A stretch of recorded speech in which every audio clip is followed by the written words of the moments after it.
with coffee na yun. Hot, sir? It's okay. Kwentuhan lang kayo. It's breakfast time. Our claim stub for the breakfast. Ano ba? Ano po dito, sir? Sa egg. And they have a menu Ang specifically egg is for the samsang. guests. It says in-house breakfast. Iba pa yung binigay na sa amin menu if you're going to order. So you need this Ano one. pa yung kasama niya? Ano pa yung kasama? May ano to, no? May fried rice. Yes. So Yes. ako, ano yung order mo? Tapa. Papa. Ano pang iba? May local sausage po dun, sir. May pork tocino, may bawang. Yung anong pork tocino mo? Kayo may gawa ng tocino. Homemade. Sige, gusto ko yan. Okay po. Ano po dito sa egg, sir? Ano pa? Dito po sa egg. Southern side na po ba? Scrambled. Scrambled, please. Kapit po, sir. Yes po. Tapos, lagyan ng, may asin ba kayo? Meron po dun, sir. Sige, thank you. Ay, nagkikrave ako ng tocino. So, tinanong ko kung silang gumawa ng tocino. Kasi yung tocino dun sa Fairways Bluewater, hindi ko gusto. Hindi ka na nakaget over. Hindi ako makaget over sa tocino. I think the tocino is the one that's giving me the reason why I'm giving them a low rating. But otherwise, aside from the tocino and the towis, I think Fairways and Bluewaters would have been a perfect 10. So 9.5 lang siya sa akin. Ang staff talaga. Sige, ikaw, wait. Okay. Ikaw, anong rating mo? Also, I'll give it a 9. And much of the 9 is because of the staff. Because they're so respectful and helpful. And cheerful also. Ganyan sila ng ganyan. Napapaganyan tuloy ako. Baka makita ang bubay ko. Hindi ko alam. Ano ba yan? Is that a Thai thing? No, ang Thais. Sige nga. Paano ang Thai? Sawadika, Okay. kapkun kap, kunan. Okay. So, iba to. I need off lotion because nauubos na yung aking ninuko. Yun ang pinang-anti-mosquito ko because ninuko is made of vetiver. Yung mga off lotion na yan may vetiver yan because I think the mosquitoes don't like the smell of vetiver.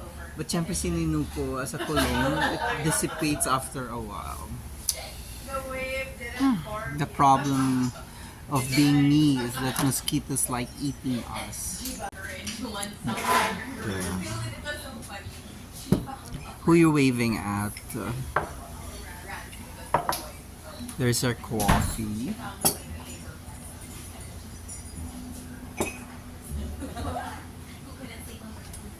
Matatapos. That's what I was about to say. Wala akong experience sa ganyan. Actually, nakakita ako ng ganyan. I wanted to buy. Abot ba tayo sa breaking ito? Yeah, by the time dumating yung tocino. Kinuha ko yung I brought out my armless reading glasses. And my Vicks, the ever reliable Vicks. Vicks too? No, this is yours. Okay. And I bought this one, remember, when you were sick. Yeah, I was the one who bought this. Well, either Watson's or Mercury, okay? I brought this out because ito ang gagawin kong mosquito repellent. Yeah. Maamoy lang ng konti ng mosquito. I have this thing.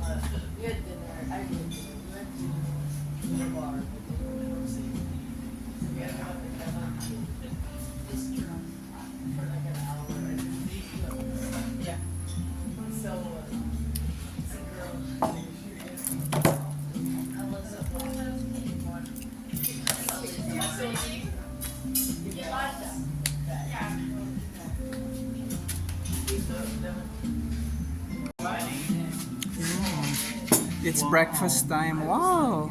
Wow, it's quite a lot. Oh, your tocino is not mapula. Okay.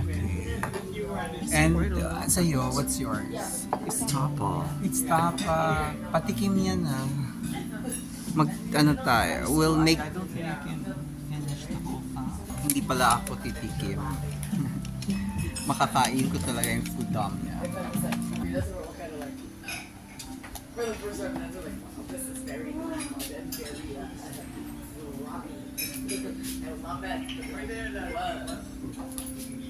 No, I think they were enough. Like that's And then we saw that girl, the one that DJ, she also works. Works there. Yeah, and as soon as we walked away, somebody is like, stop, wait, I don't know, that's stuff.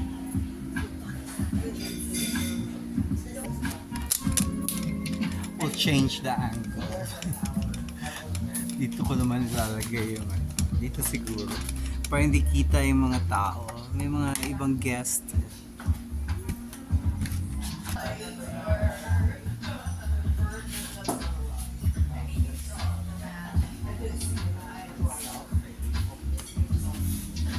I just tasted my tocino.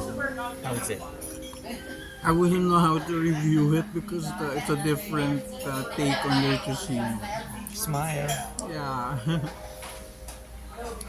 If you're looking for the red tocino, it's not red. It's yellowish.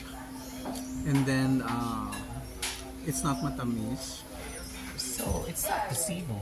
No, we have to Google tocino. Maybe it's a way of cooking it and not necessarily the way we know tocino when we were growing Because up. if there's no salitre, how could it be? Ano bang How could it salitre? be tocino? The red thing. Or something else other than the red thing. I thought the red thing was the ano nga yung pula na Salitre. Salitre it sounds very chemical.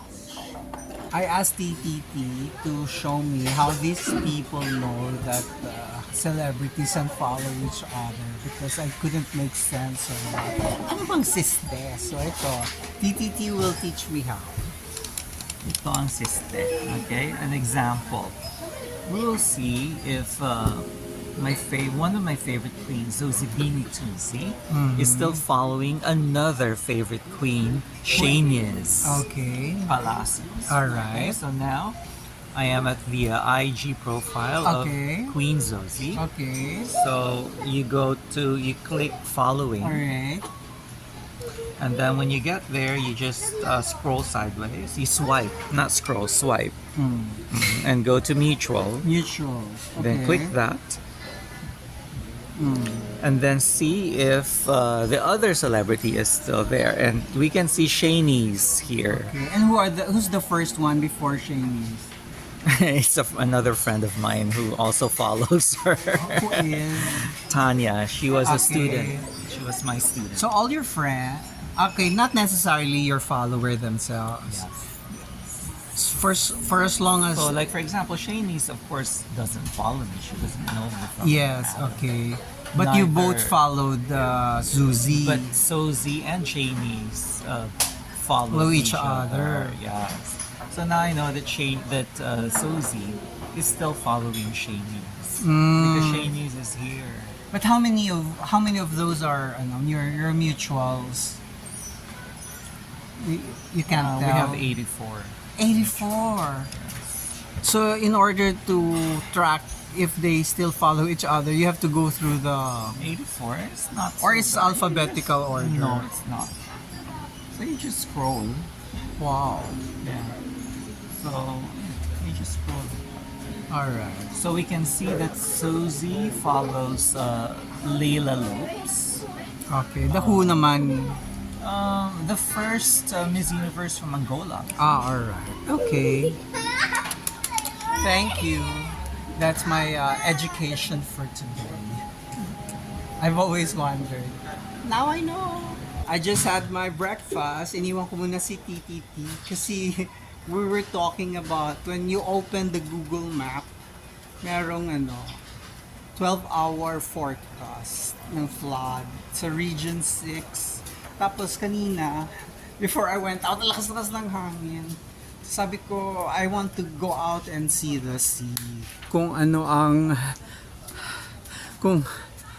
Let's check the sea. Oh, pero parang matamlay naman dito. And looks like, judging from the number of people at the pontoon area, puno naman. Pero kasi dun sa forecast, hindi tayo kasama. Ang nabanggit was Iloilo, Bacolod area, yung Negros Occidental.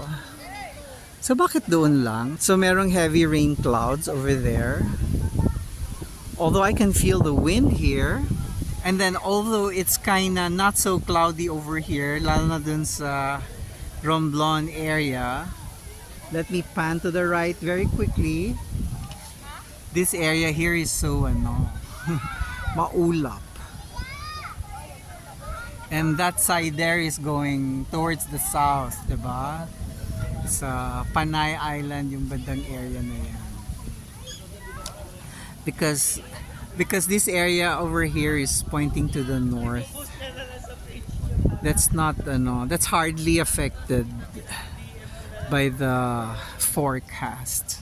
Ang galing, no? I'm so impressed with the technology of the present times. Tapos parang you can contribute pa sa baba. Siguro if you're in the affected area, maybe you can post a picture or video, but I've not tried. I only clicked, then they said update the road something. Maybe you'll tag the road where you are. Yarn. So it's all of us who owns cell phones that can contribute to that and update it then. Nag-low tide na. This morning, I did my morning walk. And the water was near that leaning coconut trees. So akala ko ang low tide happens around after lunchtime. But it's August. I think iba ang cycle ngayon. Kwento ko lang, kanina at 6 o'clock, yung leaning coconut na yan, may nagpipicture taking na. So, meron tayong turistang did not want to waste time. So, maaga silang nagba-bucket listing. Ito yung namin, pathway, malapit sa amin, the lazy dog. Pakita ko yung area. So, that is 7 stones. Tapos ito, more stays, hotel, ganyan. Yan. Tapos ito, yan, papunta sa the lazy dog. So, pagpasok ka dyan, siguro mga 1, 2, 3, the 4th door to the left is the lazy dog. So, balik na tayo. את קונה פסטה ברילה, שזה עולה 130-140 פסו.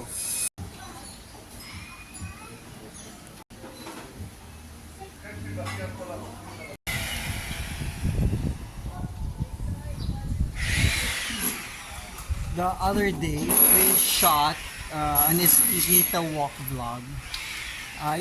Sisingit ko siya ngayon dito. So, I'll show you what this road looks like. So, that's again the Love Boracay Apartelle, and there's this building up there, the white one. This is going to be a short walk para kumpleto this side of the eskinita vlog. So this white building to our left is called Le Soobak house. This is how it looks like. Maingay, may gumagawa there. From top to bottom. Here, and let's start. So this is Love Boracay Apartelle side. And on this building it says room for rent. And this is their gate. And it's also for sale apparently by owner. So if you're on a lookout for a resort to operate in Boracay, maybe you should consider this. This is looking for a place to stay. It's the perfect place to be. Feel free to call us anytime. So those are the numbers. Kaingay. So that's where the noise is coming from.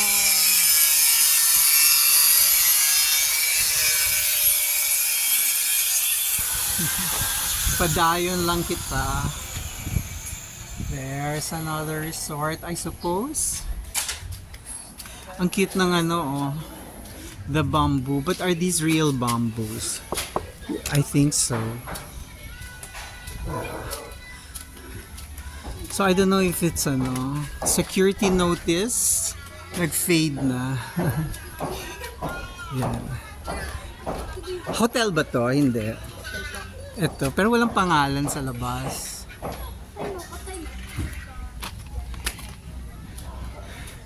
Bawal tumambay dito. Okay. There. Lakad ako patalikod papunta sa pathway. So this little eskinita there. I didn't know there was an eskinita kasi if you walk here, what catches your attention is the Freestyle Academy, the kite surfing lesson shop. There it is. There it is. Katabi nitong ano, board up. Yeah. Oh, sorry. Katabi niya lang itong ano, I Love Boracay. There.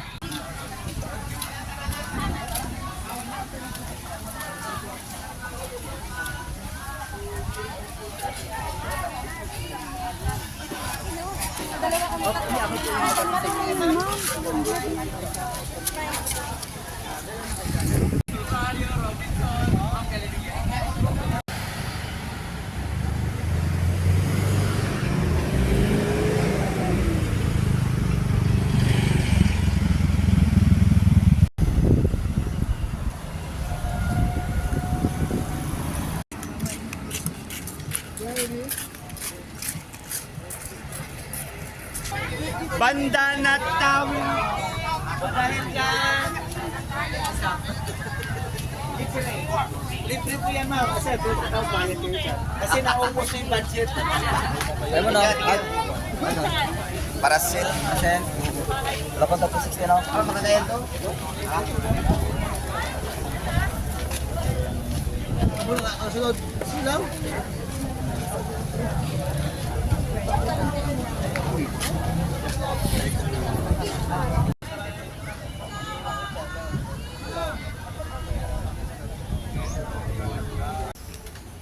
I'm back at the lazy dog with my lazy human.